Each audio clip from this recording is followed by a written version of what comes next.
I had that once, and I'd never had a migraine. I thought I was having a brain hemorrhage and was about to die because I was just typing. In the middle of a sentence, I forgot how to read and write. And I was just like...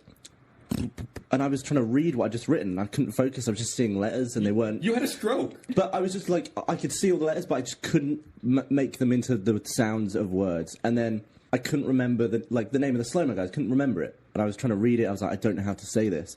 And then I tried to test myself spelling something. So for some reason, I thought of the word chum.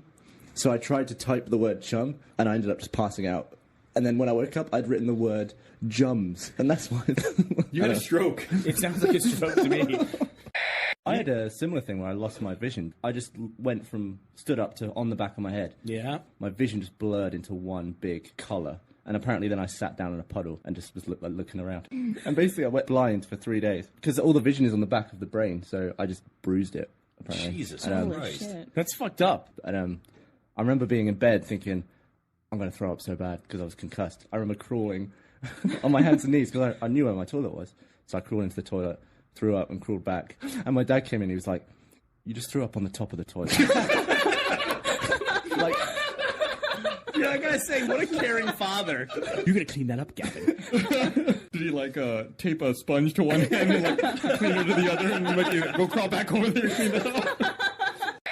Remember when I went kite flying with my kids in Zilker? One of my kids had his kite, and it was way the hell up there. I was so happy. And he had this, and just so he wouldn't let go of it, I had this big spool. And sure enough, Teddy, my 7-year-old, who's a jackass, he lets it go, and he's like, I let it go. And so the spool, I'm watching the kite get away, and I'm watching the spool bounce across the ground. I chased that thing full tilt sprint all the way across Zilker, and the way I got it is some guy was sitting there playing with his kids, and the spool goes by him, and it wraps around his neck. Oh my God. Holy crap. It wrapped around his neck, and then the kite is still getting blown to the yanking his neck. He was like, if I hadn't been chasing it, it might have killed the guy. Would that be manslaughter? I love the things that you have to apologise for. Sorry, I almost hung you in front of your kids.